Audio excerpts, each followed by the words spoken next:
Hello there, everyone. I'm Simon Sherwood. I've been involved in racing for far too long, but I've loved it. And I've made more friends, and I hope they're friends, through racing and contacts. And the lovely thing I love about racing is the variation that we all make through racing. You know, we can all come from different backgrounds, geographical backgrounds, whatever. But the great thing about racing is we all have one very good common denominator, and that's racing. And the beauty, I think, I love about racing, it's a great leveler. Yeah, there's never, especially national hunt racing, but it's one of those sports when you can never afford to ever be complacent or arrogant about it, because it has a great ability, like most sports, but I think racing more so than most, where it can absolutely pull you from your ankles and drag you straight down to grassroots. And I think that's really good for the soul, the individual, that for those ones who do think they've cracked it, somewhere or other they're going to trip over. But I was given Alan gave me a little bit of a sort of brief to discuss, have a bit of a chat. And one of the first things he asked me is, what are we doing? What am I doing, more likely, during this wretched COVID-19, which we're all shrouded in at the moment? And it's a strange world we're living in. But what's great is that there is light, I think, at the end of the tunnel. And I've just, funnily enough, this morning come off an RCA Zoom call as a result of, we were racing. I managed Ludlow Racecourse now, and we were racing yesterday. So we were us and Lingfield and Haydock, one of the first race courses, or were the first race courses to bring a crowd back onto a race course. And as you can imagine, race courses have been pretty soulless without the crowd. And any sportsman needs a crowd to sort of create an atmosphere. And we all go racing, not so much just to have a bet, but to have a good time and see your soulmates and people who have got something in common with you. So what was sort of encouraging this morning was that, obviously, with this vaccine, the race courses are already sort of thinking about not as to how few people are going to be allowed to bring on the race course, but how many going forward once the vaccination is rolled out. And so that's sort of light at the end of the tunnel. But yeah, so I was asked, what am I doing? Doing self-isolation? Well, running a race course, there isn't much self-isolation at the moment, although one is going backwards and forwards, but it involves a lot of sitting at a desk, unfortunately, communicating through emails. The protocols are changing the whole time. And funnily enough, my predecessor was a name I'm sure you'd all remember, Bob Davis. And Bob, who won a Grand National on Lucius, and I think he was champion jockey twice, so he reminds me a lot, he was. And I remember Bob when he was stable jockey to Nicky Henderson in his early days, and he was a very, very good jockey. And Bob, for me, has been a real sort of help in sort of learning about the racecourse management, which it's forever changing. And when Bob was there, crikey, media rights is our main sort of income of racecourses. So what's beamed into the betting offices, and we get a sort of an income from what is beamed in there, and it's pretty substantial, and it's gone up, multitask from about 15 years to what it was about 2 years ago. And I took over 2 years ago the actual the executive side of it, or the management side of it, but I am clerk of the course there as well, so it's nice to mix the two. And since I've been there, we had equine flu my first sort of 6 months, so that was a bit of a challenge. So that sort of gave us a bit of a hiccup for about 2 or 3 weeks. Then we've had these what called FOBTs, which is like fixed odds betting terminals, which are like a slot machines you get in betting offices, and they have caused about a 25% drop in media rights. So that's been a bit of a challenge. and I've gone straight into COVID-19. So I've been sort of, right place, wrong time at the moment in racecourse management, but it's a challenge, but it's a fun challenge. So what do I get up to? Yeah, basically full time in the racecourse side of it. So, but it's fun. As I was, what is my background in racing? Well, my brother's Oliver, who a lot of you I'm sure know, and my father used to have pointer-pointers. We actually own a racecourse called Point-to-Point course called Mark Stay Point-to-Point, which is not far from Newmarket, sort of Colchester to the direction. And so my father always had the odd horse in training, primarily with Gavin Pritchard-Gordon, what he was then in at Stanley House. And so there was always a genetic sort of tie really into racing through my father initially. And then as I had Oliver 3 years older than me, I like to remind him, although he likes to think he's the younger one. And Oliver went to work in Ireland with Arthur Moore to start with. And then he signed up and came across to England and was assistant trainer with Fred Winter for a long time. And I was always known, I was the little squirt, and I was always the one who was going to be the jockey. But Oliver was 3 years ahead of me, and I was doing my school education and so forth. And I always used to be introduced, even by my father, this is Simon, Oliver's brother. And it always used to really bug me after a while, sort of thinking, why am I always known as Oliver's brother? And Oliver then sort of did well in his riding. He was champion amateur 1 year and had these lovely rides for Fred Winter. And he had a lovely horse called Venture to Cognac. He won what was then the Sun Alliance hurdle at Cheltenham. And so he was gaining all the sort of the fame and glory. And I was still always known as, this is Oliver's brother, Simon, the little one. And anyhow, so having left school, I thought, right, we got to give it a go. And so I did a bit of pointing, enjoyed it. And then my lucky break was actually with somebody called Libby Lees. And she was married to Nick Lees, who a lot of you probably would know, who's now a chairman at Leicester, but used to be in charge at Newmarket as clerk of the course. And Libby always used to have really, really good, lovely pointers. And there was a lovely horse called Mr. Mellors, who was a bit special. And often used to get horses from Bruce Hobbs.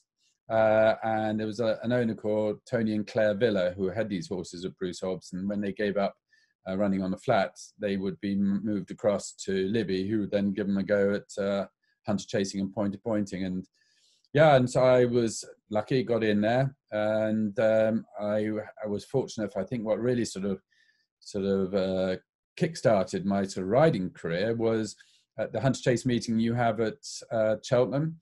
In I think it's about May time, the first two runners I rode for ever down there, which were both for Libby Lees. One was Mr. Mellors, another was a horse called Lakin. They both went and won. And so, in effect, first two rides, had a double at Cheltenham at the hunter chase meeting, and that sort of got me going. And plus, also being lucky having an older brother who sort of, as he got a bit heavier and struggled with the weight, he stuck me in for a few of his rides. And then the real catalyst, I suppose, was a trainer called John Jenkins, who in those days was the Martin Pipe, and John would train 70 or 80 winners before Christmas with these jumps, and very much kick-started sort of that August-September period when most trainers weren't even sort of thinking about sort of training winners, and John had chalked up sort of 30 or 40 winners early on. And it gave you a profile, it gave you a bit of a kickstart for the season. And, having someone like him around was the ultimate person to be there. So my wife is just now bringing in some cold water. It's probably to thirst my throat. There's, racing, it's so much being lucky, right place, right time. And I look back, and at the time you sometimes think, you were good, you were that, but a lot of it is just so much being right place, right time, the right doors opening at the right time. And I've got a son, Jack, who was with Paul Nichols, and he had a lot of luck to start with at Paul, and had some lovely Saturday winners and big winners. But it's tougher now. I think for jockey now, it's such a pyramid, and unless you're in that top pyramid, right at the top, it is a struggle. And he definitely had some, real good time at Paul Nicholson, had some big stuff, big winners, a festival winner. But once he got down to £3, the trainer probably doesn't need you quite so much, and you get a bit marginalised. And then, unfortunately, all the sort of smaller yards are all hoovered up by the bigger jockeys.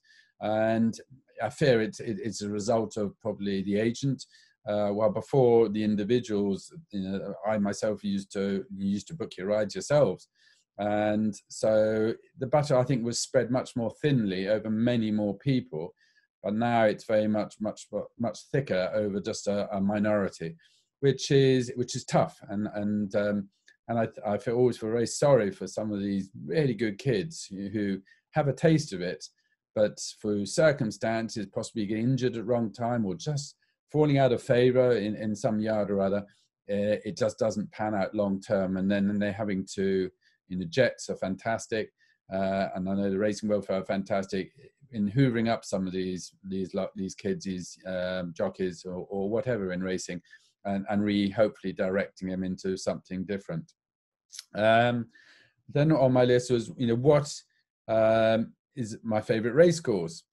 Well, I think when I was based in Lambourne when I was riding, and I think Newbury had to be, okay, it's so close, but it's such a wonderful racetrack, Newbury. From a jumping perspective, it's so fair. You've got a lot of time in a race. There's never excuse of where you get boxed in, or where you missed the last one down the back straight, in which case you've got to be up there before the next fence. You've got there's so much time, and I think obviously geographically being just down the road from Lambourne, obviously travelling was always a bit of a pain in the neck when you're riding. So combination of the two, just a wonderful track and being so close. And then the other one obviously is Cheltenham. It is the theatre of dreams. It is, and also I think if you're at Cheltenham, jolly well you're riding good horses, and hence that's why you have a good memory of those tracks. And what they've done now at Cheltenham is fantastic. It is just so well designed. It's been put together in such a fantastic way. So I think those two tracks are without doubt my favourite. Although I've got a little ditty story. I always remember once at Exeter. And there was one day at Exeter, and we were down the start. And at Exeter, you quite often used to get these, like a sea fret would come down from the coast. And you'd literally be down the start, and you'd literally see this sort of mist coming towards you. And it was on this one day. And when I was riding, you only got paid if you came under starter's orders. And it was a handicap hurdle.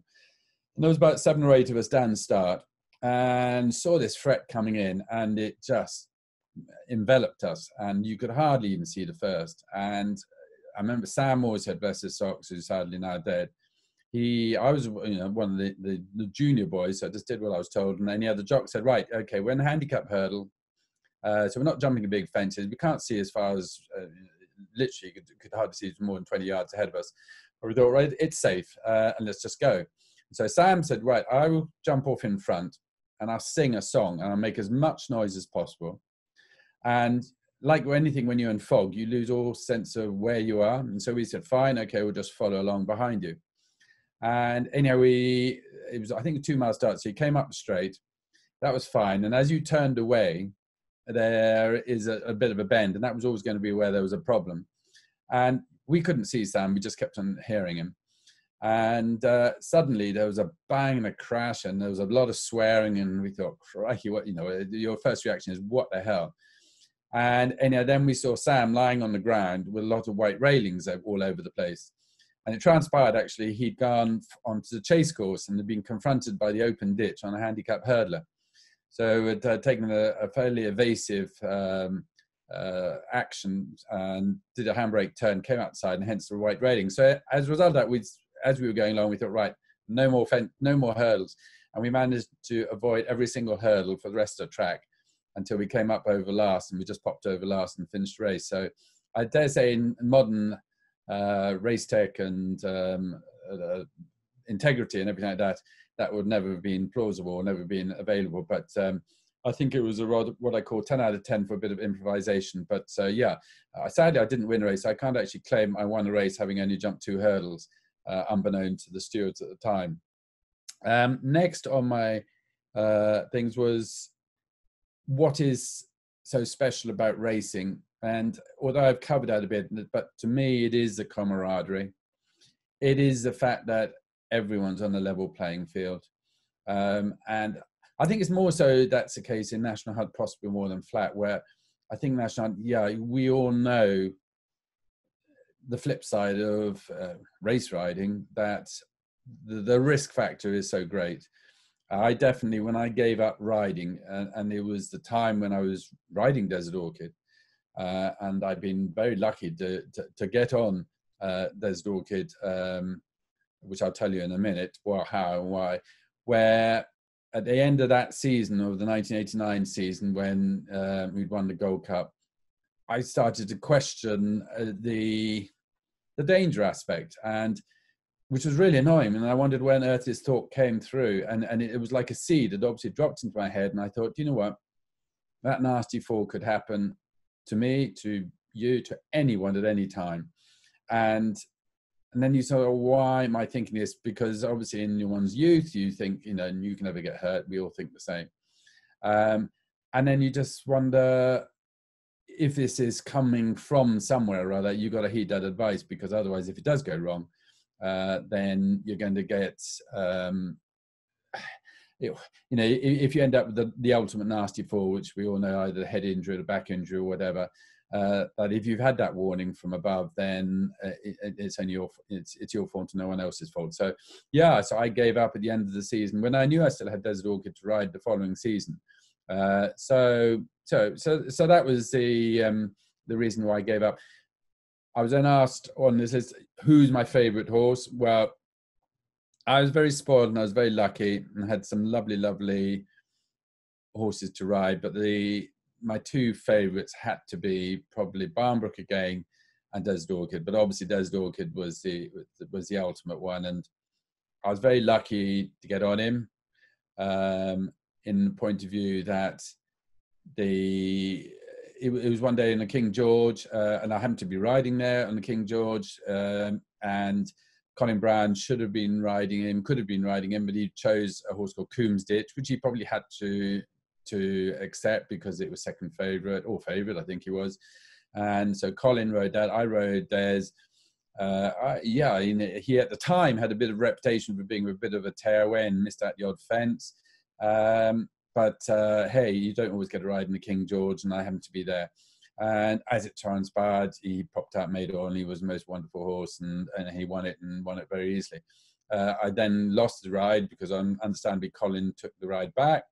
And then as Colin gave up at the end of that season, I got a ride back, and then what do we win up at Liverpool, which was the first time he'd ever won left-handed, and then I had a full season the following year. But then we also won a Whitbread, and he was unique from a point of view that, you know, they go on about Denman saying, you know, when he won the Hennessy, that was the most amazing performance because it was a handicap and he carried a lot of weight. Des did it in a Whitbread over 3 mile 5. He then won a Victor Chandler carrying 12 stone. He then won a Gold Cup, and he then went back to 2 miles again. You know, he did weight bearing performances from 2 miles up to 3 mile 5. And also he raced 8 times a season. So I just think it's his adaptability, and it's his, also he raced from a 3-year-old up to a 13-year-old, never missed a season. The fact that he never shirked a season, well, not shirked, but he never got injured. And his sustainability and his adaptability, I think made him absolutely unique. Sadly, Cheltenham being a left-handed track was never going to be his track. And yeah, he won 1 Gold Cup, which has obviously been well sort of televised and goes into in the history books. But if Cheltenham had been, or if the Gold Cup had been anywhere other than Cheltenham, he would have won four Gold Cups no problems whatsoever. He was way ahead of the game for about 3 or 4 years, way ahead of the game. And so that's why I think he is so unique. Now, and last thing on the list was your biggest success to date. Well, probably marrying my wife, hopefully. We've been married 31 years. So hopefully that's hopefully my biggest success to date, but I'm still married, touch wood. But I think, obviously, my association with Des Dorgan, I suppose, has to be, but I think also just the friends one's made through racing, and that's what I just love about racing more than anything else. Now, there's a few questions here on the side, which has come up from Adam. What first you got involved in horse racing? Without doubt, I was just a little runt as a child. And at the age of about 14 or 15, I still only weighed about 6.5, 7 stone. And there was a lovely handicapper, and he was a chief handicapper called Jeffrey Gibbs, who was a flat handicap. And this is going back years ago, who was great friends with my parents. And he lived very close to us. And he had got me a job at Sam Armstrong or Robert Armstrong, I'm not sure, or Ben Hanbury. It was one of the two, as to go there as an apprentice, flat apprentice. And then luckily, probably for me, at the age of about between 15 and 16, I suddenly grew. And then I went from 6.5 stone up to about 8.5, 9 stone. And so that idea was suddenly thrown out. So that was the end of that one. So that was the, I suppose, the catalyst that sort of got me involved with it. Plus, most importantly, probably having an older brother called Oliver, who was very much leading the way. Now, there's another one here.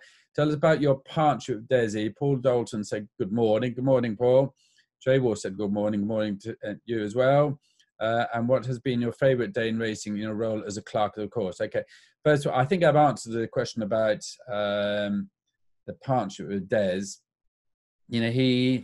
He was special, and when I was told that he had died, I was out in an area where you couldn't get a telephone call to, and I came in and then suddenly I noticed I had about 35 calls or something like that, and one of them was Oliver, and so I thought I'd better ring up Oliver and said, well, what's this all about? And they said, oh, Paul Des just died, which would have been 10, 12 years ago, probably longer, I don't know. And funny enough, in the afternoon, I had my dog with me, and we had to go on a walk on somewhere or other on our own. And you know what? You suddenly realize how important those animals are to you. And you have a sort of, it's like having a pet dog, and he suddenly goes, and you suddenly realize there was something, in my eyes, there was something very special there. I'll always have fond memories of Des. And he was, without doubt, the most intelligent horse I've ever ridden. But sometimes intelligent horses can be not so good as race horses, but he was intelligent and brave. And I think people sort of associated so much with him. In fact, he was a grey. He was a front runner.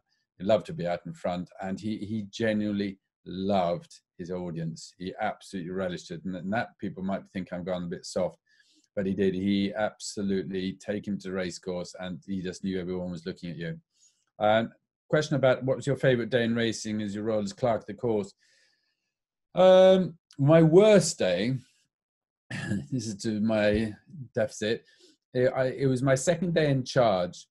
And it was about 3 or 4 or 5 or 6 years ago. It was a time when people were starting to charge the barriers, charge the tapes at the start, and it got a bit out of control. And it was noticeable very much at Cheltenham, where the jockeys and the horses were absolutely charging the tape. And obviously there became a sort of integrity problem and so forth. And so, but it was just before the new rulings came in, where obviously they now have to very much be a controlled walk. And anyhow, AP and a couple of others slightly charged the tape. And anyhow, Seamus O'Neill was the starter, and he put his flag up saying it was a full start. And John Southern was what we call the AFO, the advanced flag officer, down at the first fence with the white flag to basically stop them if there was an issue. And unfortunately, John went for a walk. And so suddenly it was my second day in charge as clerking this was. And so suddenly the jockeys had jumped the first fence. My advanced flag officer had gone for a walk and their horses were racing. And I suddenly thought, Craigie, this isn't in my barges, all my you had to take an exam before you do all this, and that's not in it. What do you do next? And then because the teams on the fences were of an age, to suddenly tell them to put up a stop flag, well, I didn't even know what that looked like, or let alone where they could find them. So it did take us about sort of half the race course to actually get the horses to stop. And luckily there was obviously a lot of sort of inquiries and everything like that. And then luckily it transpired that it was the BHA's fault, because John Sudden was employed by the BHA. But there was a lot of shouting and screaming, as you can imagine, straight away afterwards. So yeah, that would be my worst day. But otherwise, no, being clerk of the course, it's well, now manager as well. It's challenging because you're very much in trying to tee up an enjoyable day for the race goer. And obviously it can be a bit twitchy for the trainers if the ground or their horses run badly, they want to blame it on you or whatever. And there's so many variables that can happen. But overall, I enjoyed it. And I'm lucky at Ludlow, very lucky again, in the fact that it's an independent race course, so we can manage it all ourselves. I'm not one of the big groups. And it's in an area where luckily most race goers are very understanding, and they're there for the greater good of racing, and they're knowledgeable. So there's always a good atmosphere. What is your proudest day on a race course, be that riding or managing clerking? Did you enjoy your time training? Good question, the training side of it. I sort of went straight on to training after riding. And it was a sort of natural progression probably at the time. And we started training at East Ilsley, where now Hughie Morrison trains. And, and again, I was lucky, second season, crazily lucky. The first two runners I had at Cheltenham Festival in 91, 92, both went and won. So we had the winner of Duke of Monmouth won the Triumph Hurdle. Mark Richards rode it. And then Dusty Miller won the county hurdle with Jamie Osborne on board. So how crazy is that when you look back now? But I remember at the time when I read the papers the next day, well, it read as if I'd just had my first double at Southwell or something. And I did, whether Oliver and myself, Oliver had lots of festival winners by then, and whether you didn't get the sort of profile, but either, hey, it is what it is. And funny, the owners, one was for Lloyd Webber and one was for Sheikh Mohammed. So, how lucky is that? And you'd have thought as a result of that, you would be sort of torpedoed from like a 30 horse yard, which we were at the time, to a 70 or 80 horse yard overnight. But it was in 92, 93 when there was a recession going on. And funnily enough, the only uplift I really got was I did get a lovely man called Bob Bishop as an owner, who owned Q Card, and Bob sent me 10 horses, and that was my uplift. So the following season, I remember we went up to about 40 horses, and they never really got out of what I call a vulnerable numerical number of horses. And nowadays, especially now, you need 150 plus horses to be comfortable to a certain extent. And I think my biggest challenge was I'm not a natural salesman, and I think that, and I'm not thick enough skinned to be a trainer. And I think you need those sort of combination of both. And I just felt that, when a horse went wrong, and it was always the good ones that go wrong, sadly, because they probably just push themselves that bit further. I just found I could not prevent taking that back home the whole time. And I suppose nowadays you've got to be so thick-skinned or have the numbers so that if something goes wrong, you've got something to replace it the next day. So did I enjoy training? I loved the big days, but sadly the bad days outweigh the good days. And unlike riding, where you can just get on another horse and ride a winner, training, I felt that you'd take it home the whole time. And I just thought that's just not for me. And to finish up, this is Adam just put up, what would be your piece of advice that you would give to a young person about to embark on their racing career? I think as a jockey, always mix, or always try and go for quality. So go for the You know, if you can try and get into those bigger yards where there's always quality. Good horses make good jockeys, without doubt. And if you can get into the yards where there's a bit more quality, you know, I think nowadays being a jockey is so difficult, because because of the pyramid system, as I said earlier on, where it is very much favours the top of the pyramid, and when you've got the likes of, you know, Brian Hughes basically hoovering up all the sort of, you know, and he's a brilliant jockey, take nothing away from that, but he is hoovering up so 80% of all the good rides up north, and so I think it is difficult, but I think otherwise, yeah, just work hard, keep your head down, humbleness, and prepared to sort of go that little bit further, is crucial, really, for anything in racing. Not at all. Thank you very much indeed. And to all you at Racing Welfare, I know how fantastic Racing Welfare are, and I admire everything that goes on with Racing Welfare. And if there's anything we could ever do on the racecourse, especially up here at Ludlow, or welcome anyone to come racing, you know, the door's always open anytime.